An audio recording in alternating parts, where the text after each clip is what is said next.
Hi folks. Well, I know it's been a while since I've done any kind of auto repair, auto maintenance videos. So since I had to do this oil change anyhow, I thought I'd bring you along for the ride, so to speak. This is my wife's 2015 Subaru Forester, and it needs an oil change. And it is the four-cylinder Forester. What do they call it? The Boxer or Boxster engine that they have in here. It's where the cylinders lay sideways rather than up and down. So you got two on each side, and when the pistons run, two go this way and two go that way. It's supposed to provide more stability, but one of the problems that these cars have had, even though Subaru would like to deny it, is a lot of oil leaks because of the pistons laying over. You get some oil that bleeds through into the cylinders, into the chamber, combustion chamber, and you burn some oil that way, and other ways the oil leaks out. And we had a problem with that right after we got this. We got it used a couple years ago, or a year and a half ago now, I can't remember how long. And after a couple weeks, the oil light came on. I'm thinking, what in the world's going on with that? It was fully, it was full crankcase full of oil when we got it. They did a fresh oil change on it. Everything was fine, and so it looked like when you pulled the dipstick, it looked like it was down a quart of oil. And I thought, well, this isn't right. We just got this car. Can't burn oil that fast. So I took it back to the dealership, and of course they hawed around and denied it. They said, well, we'll do another oil change for you. So they did, and then we used it for another few weeks again. The oil light comes back on again. Look at the dipstick. Yeah, we're down. So I refilled it. We called them up, took it down to the dealer again, and again the same song and dance. We'll do another oil change, etc. So after doing that about 2 to 3 times, I think it was, I was just totally disgusted, and I just said, look, we can't keep doing this. It's a 40-minute drive to get to the dealership each way, and you deny there's a problem, even though online I'd by this time read a lot of the blogs, and other people had the same problem. They need to either put new piston rings in or put a new new small block in, or something like that. I don't remember specifically anymore. It was a design flaw or a manufacturing flaw in the engine. The engine itself performs well. I mean, it gets great gas mileage. It's got a decent amount of power for a small engine. With the Subaru all-wheel drive, it goes anywhere, so we can't complain about that. But so what I finally did is I did my own oil change. Put my own filter on, and it seemed to work better. I don't know why. I don't know what the difference was. I didn't change the viscosity of the oil. I used the recommended viscosity 0W20, and now it's been a while since I can't remember how long it was since I did the last oil change, but it's due for another one. And I think I maybe put a half a quart of oil in that time. We didn't have any issue with the oil light going on until just a couple days ago. So rather than just put some more fresh oil in just to change it in a week or two, I just decided, well, we'll do the oil change now. So I'm going to take you along for the ride. Now, I like the Mobile One full synthetic. I just grabbed what was at Walmart, the advanced fuel economy version, which is good considering gas prices under Bidenomics are out of this world. And no, when Joe Biden came to office, gas was not $5 a gallon. He lied to the American people. Gas was a little over $2 a gallon. And no, it wasn't because of the Russian war, because gas prices exploded 9 months before the Russian invasion. It had to do with the new Green Deal and cutting the Keystone Pipeline and telling the oil companies, screw you. At any rate, enough of the politics. But I think anybody who has a brain in their head realizes that. So, advanced fuel economy might be good. The filter, interestingly, is similar to my Mercedes that you've seen in other videos. It's not underneath the car, it's here on the top. Let me see, maybe I should put a flashlight on that so you can see that better. There it is, right there. You can see the oil filter. So it's easy access, easy to get on and off, and you don't have that extra mess underneath the car, because as you take the oil filter off, if it's underneath, even if you have the drip pan under it, you're still going to have some oozing where you don't want it. So it makes it easier in that regard. I'll show you where the drain plug is in a second under the car. I'm still got to crawl under and loosen that, and I'll tell you a bit about that. But the filter that this particular car takes is, I'm using the Mobile One filter too, the extended performance. And sorry there, that glare. It's M1-108A for this particular model. Yours might be different, but so that's what I'm going to put in. It shouldn't be that difficult of a job. I've done it before, excuse me, with the oil change. So we'll take you along for that and show you what's involved. Again, it's nothing major, but it's an auto repair, and we haven't done one in a while. So I'll come back to you when I'm underneath. Okay, I am now underneath the car, as you can see. There's this skirting that's on here, plastic, to protect the underside of the engine compartment. And right over in here, you can see there's the drain plug for the oil. Now, this is a 17 millimeter oil drain plug, so you need a 17 millimeter wrench or socket. And if you notice here, it's hard to tell from the way I'm shooting here because I'm underneath. I'm laying on my back. This comes out on about a 45-degree angle. It's not pointing straight down, and it's not pointing straight across. You know, it's neither vertical nor horizontal. It's on an angle. What I had the last time, I wasn't ready for that, and the oil, when I loosened it, the oil came squirting way across here onto the grounds, and I didn't quite get it, all of it into the pan to start with. So just be aware that you're going to get that sudden gush, and it's going to come out on an angle because all the weight, you know, this is the bottom of the pan, so it means all the oil is above you. So just keep that in mind when you're taking the plug out. It is going to squirt out a bit. I do have my nitrile gloves on, and I've got a rag, but hopefully we can minimize the mess. But this is what I got to get out to do the oil change, so I'll come back to you when it's draining. Okay, we're just about drained down here. It came out pretty quick. You can see it's still trickling down. Now when I pulled the plug out, it angled way over into this side of the drain plug, or to the drain pan, excuse me.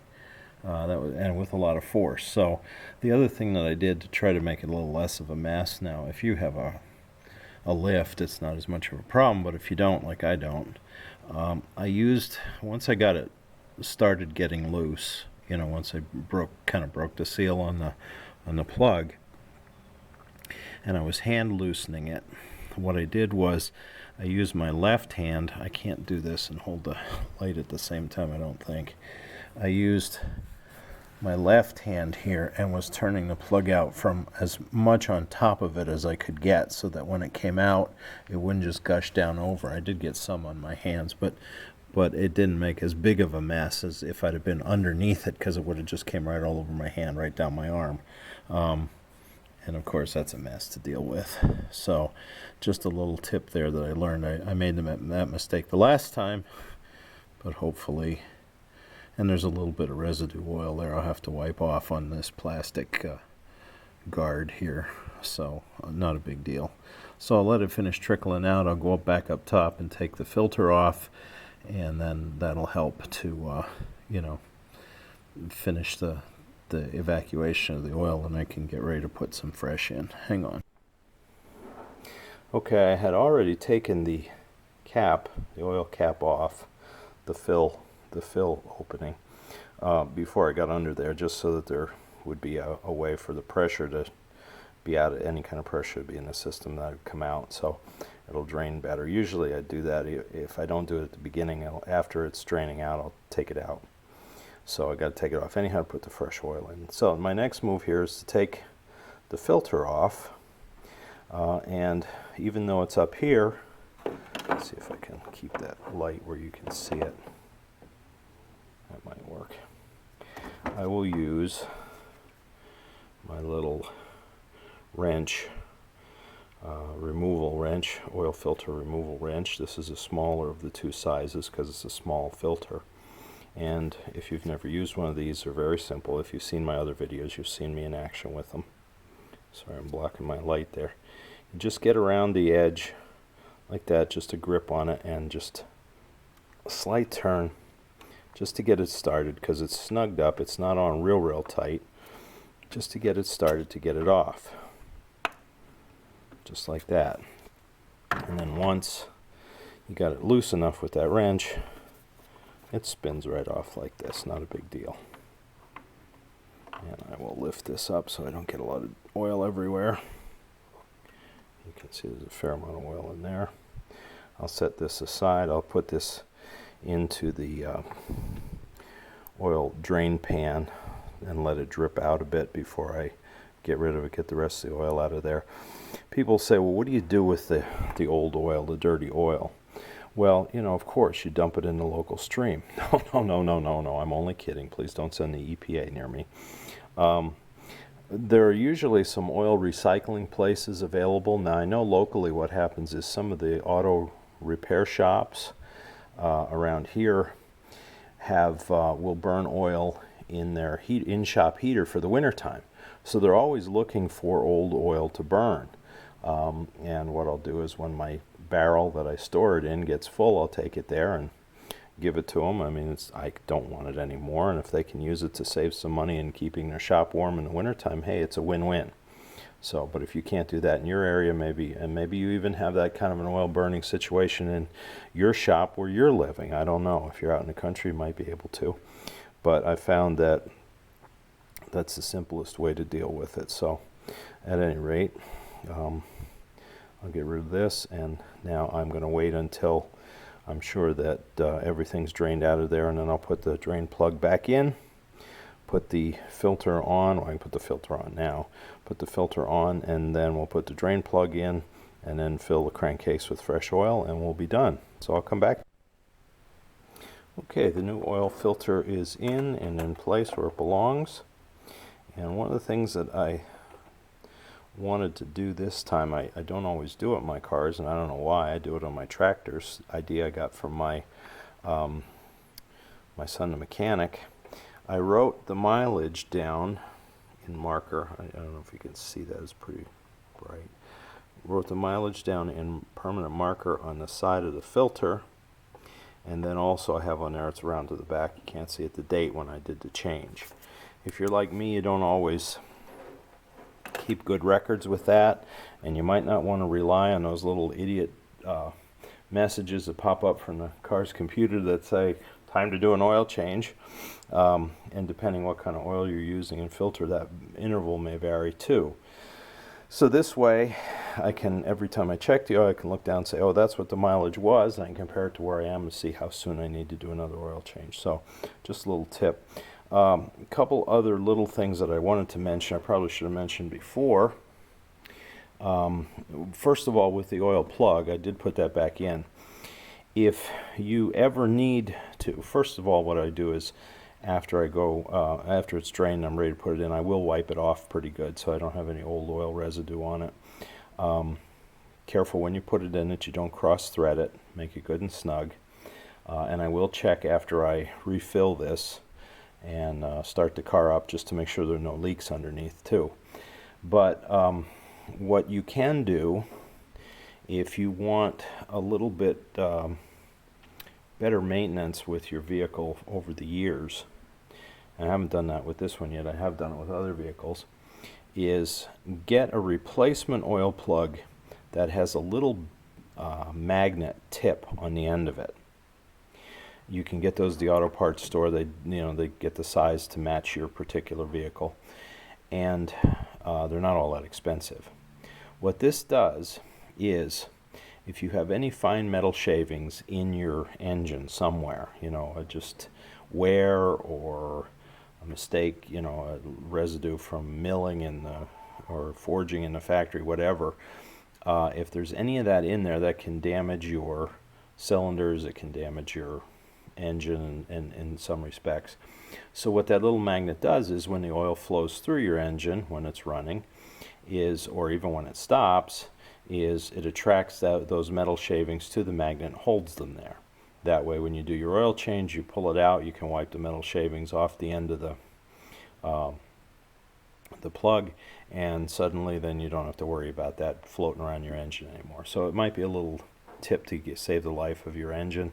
I don't know why all the manufacturers don't do that. I guess they save a couple bucks by not, and they don't really want people who aren't mechanics to do their own oil changes. They want you to go to their shops and pay their exorbitant fees. But that's just another simple way that you can make your vehicles last longer. Get that little magnetic tipped oil plug, and it'll pull some of the things you don't want floating around in your oil in your engine from causing havoc in there. So just another little tip with that. Now I'm ready to refill this with oil, and then I'm all done. Like I said, after I have it filled, I will check underneath. And again, the oil is 0W20. And I wanted to mention a couple things I should have done at the beginning about safety.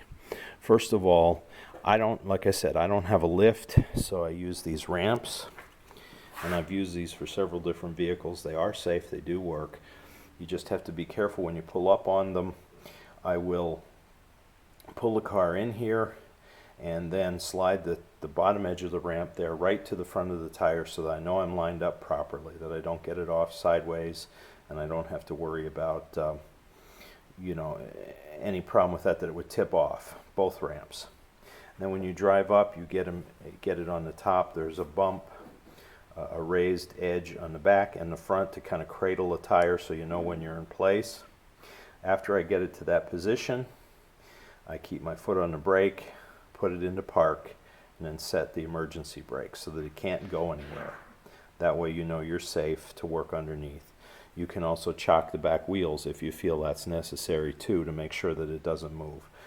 But these ramps do work for me to work underneath, at least for things like oil changes or other front end work like that. And they're not all that expensive, so that's something to invest in if you're going to do your own work. And just take care of them so that they stay in good shape for you. So that's just another safety tip. Make sure you're in park, make sure your emergency brake is on so the vehicle cannot move when it's up on these ramps. Not that it should, but just in case, you're protected that way. All right, I'll come back to you when we're all... Okay, we're all done. Everything's fine, it's running well. No leaks, so we're good for another however many thousand miles. I don't know, 5,000, 6,000, depending on how heavy the usage is with this synthetic oil. So at any rate, thank you for watching. Please subscribe, like, hit the notifications bell. You know the routine. Tell others about us, as we're country living on a shoestring.